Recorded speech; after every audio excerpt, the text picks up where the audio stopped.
এই যে ছেলেটি কি নাম যেন তার, আসিফ মাহমুদ, সে একের পর এক, সে একজন আপাতমস্তক দুর্নীতিগ্রস্ত নতুন প্রজন্মের একটি ছেলে। তার পিএস দুর্নীতি করেছে, সে দুর্নীতি করেছে, এটা নানান আলোচনা হয়েছে, কিন্তু তদন্ত কিন্তু হচ্ছে না। তারপরে সে ওই সময় বলেছিল, সেই প্রেক্ষাপটে, জুলাইয়ের প্রেক্ষাপটে সে বলেছিল যদি তারা এই আন্দোলনে সাকসেসফুল না হতেন তাহলে তারা সশস্ত্র আন্দোলনে যেতেন।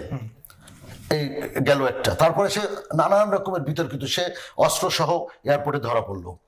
এরপরে এখন আবার সে বলে যে আমরা ভায়োলেন্স করতে সবার থেকে ভালো পারি, আমরা 2024-এ দেখিয়ে দিয়েছি আমরা কতটা ভায়োলেন্স করতে পারি। তো সে তো একজন আত্মস্বীকৃত সন্ত্রাসী।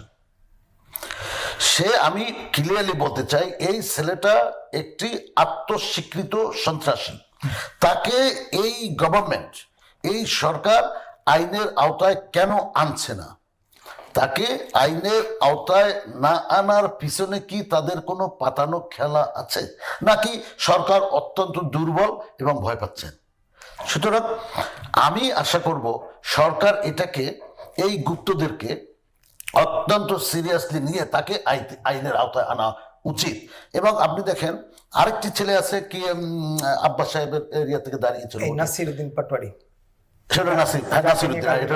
নাসিরউদ্দিন পাটোয়ারি। সে একের পর এক উস্কানিমূলক বক্তব্য দিচ্ছেন এবং তাকে জনতা ক্ষুব্ধ হয়ে ডিম নিক্ষেপ করতেছে বারবার, তাকে হ্যাসেল করার চেষ্টা করতেছে বারবার। কিন্তু সরকার নিশ্চুপ। সে মাননীয় প্রধানমন্ত্রী এবং তার পরিবারকে নিয়েও অকথ্য ভাষায় গালিগালাজ করেছে। তো এটা তো কোনো রাজনীতি হতে পারে না, এটা তো একটা সন্ত্রাসী আচরণ। এই আচরণ থেকে যদি তারা মানে ভদ্র রাজনীতি ফিরে না আসে, তাহলে আগামী দিনে আমাদের রাজনীতির একটা অশনি সংকেত সামনের দিকে তাদের জন্যও খারাপ হবে এবং দেশবাসীর জন্যও খারাপ হবে।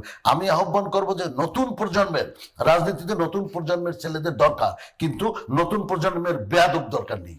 নতুন প্রজন্মের ভালো ছেলেরা যারা দুর্নীতিকে পছন্দ করবে না, যারা দুর্নীতি করবে না, তাদেরকে রাজনীতিতে এগিয়ে এসে এই সমস্ত ভণ্ড প্রতারক, এদেরকে, এই সমস্ত অশ্লীল বাক্য ব্যবহারকারী, এই ধরনের ছেলেপেলেদেরকে প্রত্যাখ্যান করে তাদেরকে সমাজ থেকে বিতাড়িত করে দেওয়া আমি মনে করি উচিত হবে।